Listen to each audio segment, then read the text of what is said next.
Hello and welcome back to another video. In this problem, we're told at a lunch stand, a hamburger has 50 more calories than an order of fries. So we say let H equal the calories of a hamburger,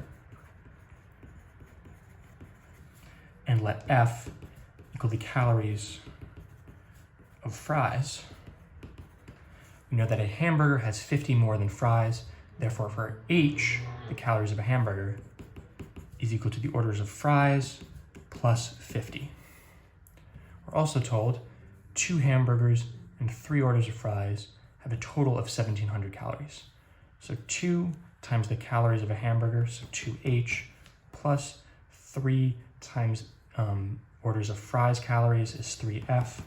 This is the total calories for 2 hamburgers and 3 orders of fries. We're told that that's equal to 1,700. So, given this information, we can use substitution because we have 2 equations with 2 variables, and in one of them we've already solved for one.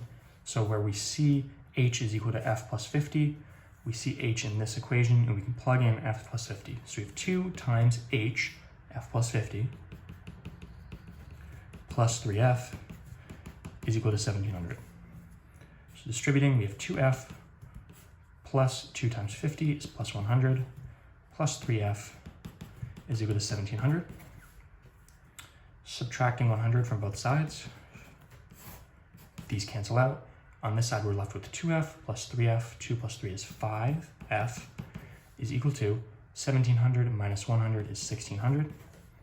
If you divide both sides by 5, you're left with F on this side is equal to 1,600 divided by 5, which, if you calculate it out, is going to be 320. So F is equal to 320. That means the number of calories in an order of fries is 320.